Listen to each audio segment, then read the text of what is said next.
De fleste havetrailere, de lever desværre et hårdt liv, og det er meget sjældent, at man skænker den en tanke. Så jeg vil her lige gå en tur rundt om den her sammen med jer og give jer nogle tips til, hvordan I tjekker, at den er klar til forårets tur på genbrugsstationen. Tip 1. Kuglekoblingen. Kuglekoblingen den skal være ubeskadiget, og den skal være uden slør. Hvis der er meget slør i den, så kan man ofte mærke det ved lige at tage godt fat i den og trække op og ned. De fleste kuglekoblinger har også en indikator, der viser, hvornår de er slidt. Og kommer den over i det røde felt her, jamen så skal kuglekoblingen her skiftes. Du skal have hvide reflekser, der peger frem på din trailer. Her kan vi se en, der er i stykker. Du skal have gule reflekser, der peger til siden. Og du skal have røde, trekantede reflekser, der peger bagud.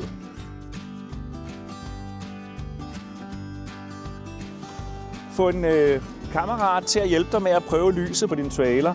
Du skal have baglys, du skal have stoplys, og du skal have blinklys og nummerpladelys på traileren. Har du som på den her en lygte, der er i stykker, jamen så vil den afgive hvidt lys bagud, der hvor det skal være rødt, og så er den ikke god nok mere, så skal den udskiftes. Vær opmærksom på, at lygter i lygtepar de skal være ens, så kan du ikke få præcis den samme lygte, jamen så skift begge lygterne, når du er i gang. Det allerførste, du gør, når traileren bliver fundet frem, det er at få justeret dæktrykket. Hellere for meget end for lidt dæktryk. Og I kan læse på dækket, hvad det maksimalt tilladte dæktryk er. Trailerdæk bliver sjældent slidt, til gengæld bliver de gamle og møre. Så kig mønstret grundigt efter for revner og se, at der ikke er skader og udposninger på dækket på siden. Hvis din trailer har en Tempo 100 godkendelse, så må dækket maksimalt være 6 år gammelt. Du finder trailerens eller dækkets alder på dot-koden, der står her.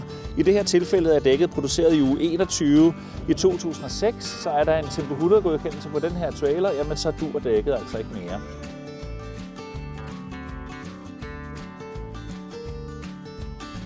Tip nummer 5. Dit lad- og lasteevnen på traileren.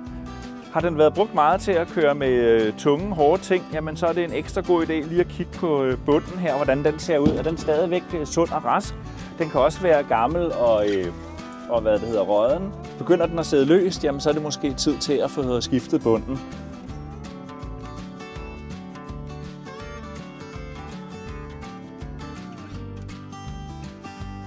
Hvis vi kigger på skiltet på siden af den her trailer, kan vi se, at den må laste 350 kg. Og vær lige opmærksom på, at kører du havefliser, så kommer du rigtig, rigtig hurtigt op og får for meget læs på din trailer. Hvis din trailer den har bremser, så vil der være en sikkerhedskrog, der kan aktivere bremserne på traileren.